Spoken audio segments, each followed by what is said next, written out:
जय श्री कृष्णा। आज हम आपके लिए श्रीमद् भगवत गीता के 18वें और अंतिम अध्याय का महात्म लेकर आए हैं। इसे ध्यान पूर्वक श्रवण कीजिए। श्री पार्वती जी ने कहा, भगवान आपने 17वें अध्याय का महात्म बतलाया, अब 18वें अध्याय के महात्म का वर्णन कीजिए। श्री महादेव जी ने कहा, गिरि नंदिनी चिन्मय आनंद की धारा बहाने वाली 18वें अध्याय के पावन महात्म को, जो वेद से भी उत्तम है, श्रवण करो। यह संपूर्ण शास्त्रों का सर्वस्व, कानों में पड़ा हुआ रसायन के समान तथा संसार के यातना जाल को छिन्न भिन्न करने वाला है।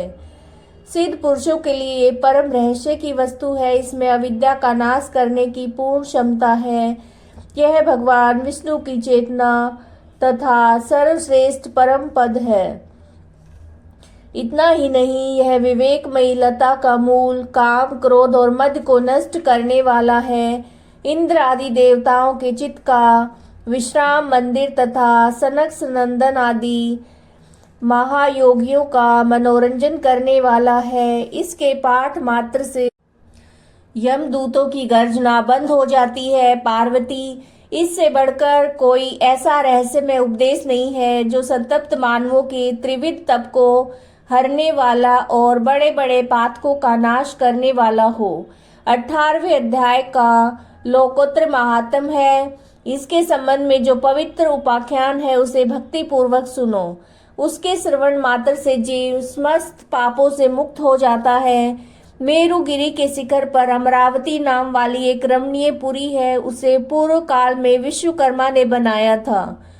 उस पुरी में देवताओं द्वारा सेवित इंद्र शची के साथ निवास करते थे। एक दिन वे सुखपूर्वक बैठे हुए थे। इतने में ही उन्होंने देखा कि भगवान विष्णु के दूतों से सेवित एक अन्य पुरुष वहां आ रहा है। इंद्र उस नवागत पुरुष के तेज से तिरस्कृत होकर तुरंत ही अपने मणिमय सिंहासन से मंडप में गिर पड़े। तब इंद्र के सेवकों ने देवलोक के साम्राज्य का मुकुट इस नूतन इंद्र के मस्तक पर रख दिया। फिर तो दिव्य गीत गाती हुई देवांगनाओं के साथ सब देवता उनकी आरती उतारने लगे। ऋषियों ने वेद मंत्रों का उच्चारण करके उन्हें अनेक आशीर्वाद दिए। गंधर्वों का ललित स्वर में मंगलमय गान होने लगा। इस प्रकार इस नवीन इंद्र को 100 यज्ञों का अनुष्ठान किए बिना ही नाना प्रकार के उत्सवों से सेवित देखकर पुराने इंद्र को बड़ा विस्मय हुआ। वे सोचने लगे, इसने तो मार्ग में न कभी भोंसले बनवाए, न पोखरे खुदवाए, न पथिकों को विश्राम देने वाले बड़े बड़े वृक्ष लगवाए हैं। अकाल पड़ने पर अन्न दान के द्वारा इसने प्राणियों का सत्कार भी नहीं किया है। इसके द्वारा तीर्थों में सत्र और गांवों में यज्ञ का अनुष्ठान भी नहीं हुआ है। फिर इसने यहाँ भाग्य की दी हुई सारी वस्तुएं कैसे प्राप्त कर ली हैं। इस चिंता से व्याकुल होकर इंद्र भगवान विष्णु से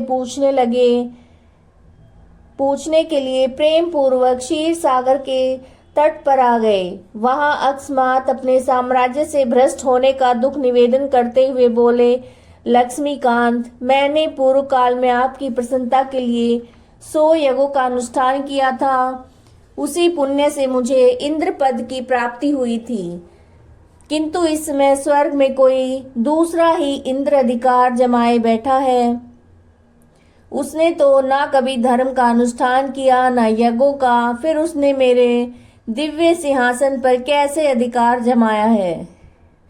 श्री भगवान बोले, इंद्र, वह गीता के 18वें अध्याय में से 5 श्लोकों का प्रतिदिन पाठ करता है। उसी के पुण्य से उसने तुम्हारे उत्तम साम्राज्य को प्राप्त कर लिया है। गीता के 18वें अध्याय का पाठ सब पुण्यों का शिरोमणि है। उसी का आश्रय लेकर तुम भी अपने पद पर स्थित हो सकते हो।